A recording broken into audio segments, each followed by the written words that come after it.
ಬನ್ನಿಲಿ ಆ ಭರತನ ಅಂಗಡಿಗೆ ಹೋಗಿ ಸರಿನಾ? ಆಮೇಲೆ ಸಣ್ಣ ಈರುಳ್ಳಿ ತಗೊಂಬೇಡಿ, ಕಟ್ ಮಾಡಕ್ಕಾಗಲ್ಲ. ನಿಂತ್ಕೊಳ್ರಿ ನೆಟ್ಟಿಗೆ, ತಗೊಳ್ರಿ. 100 ರೂಪಾಯಿಗೆ 5 kg ಅಂತಾನೆ.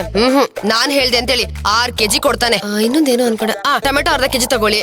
ಬೀನ್ಸ್ ಮತ್ತೆ ಕ್ಯಾರೆಟ್ 2 ಸೇರಿ ಅರ್ಧ kg ತಗೊಳ್ಳಿ. ಇನ್ನೊಂದೇನೋ ಅನ್ಕೊಂಡೆ, ಬಟಾಣಿ 1/4 kg ತಗೊಳ್ಳಿ. ಆಮೇಲೆ ಅರ್ಧ ಲೀಟರ್ ಎಣ್ಣೆ.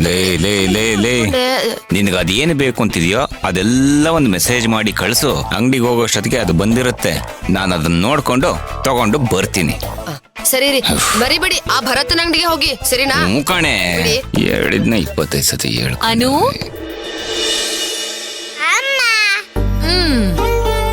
ಬಾ. ಹೋಮ್ವರ್ಕ್ ಎಲ್ಲ ಆಯ್ತಾ? ಒಂದಕ್ಷರ ಉಳಿಸಿಲ್ಲ. Very good. ಯಾವಾಗ್ಲೂ ಇದೇ ಉತ್ತರ ಕೊಡ್ಬೇಕು ಆಯ್ತಾ? ನಾನು ಆಫೀಸಿಂದ ಬರೋ ಹೊತ್ತಿಗೆ ಹೋಮ್ವರ್ಕ್ ಎಲ್ಲ ಮಾಡಿ ಒಳ್ಳೆ ಹುಡುಗಿ ತರ ಕೂತಿರ್ಬೇಕು. ಸರಿ ಅಮ್ಮ, ಆಯ್ತು. ಯಾಕಮ್ಮ ಇವತ್ತು ಲೇಟಾಗಿ ಬಂದೆ? ಎಲ್ಲಾ ದಿವಸನು ಬೇಗ ಬರ್ತಾ ಇದೆ ಅಲ್ವಾ?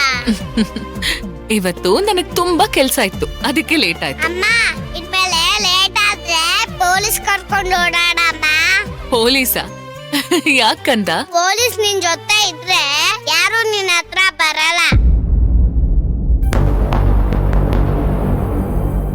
ಇಲ್ದಿದ್ರೆ ಯಾರಾದ್ರೂ ನಿನ್ನ ಕಿಡ್ನಾಪ್ ಮಾಡ್ಬಿಡ್ತಾರೆ.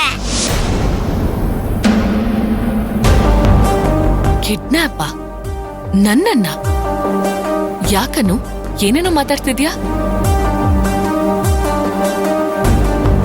ನಿನ್ನೆ ಕೇಳ್ತಿರೋದನು? ಯಾರ್ ಹೇಳಿದ್ದು? ಅಮ್ಮ, ಅದು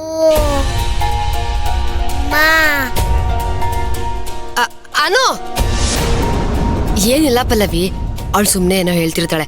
ಅನು, ಅಮ್ಮ ಇವಾಗ ತಾನೇ ಬಂದಿದ್ದಾಳೆ, ಅವಳು ಫಸ್ಟ್ ಫ್ರೆಶ್ ಅಪ್ ಆಗ್ಲಿ ಸರಿನಾ? ಆಮೇಲೆ ಮಾತಾಡಿದ್ರೆ ಆಯ್ತು.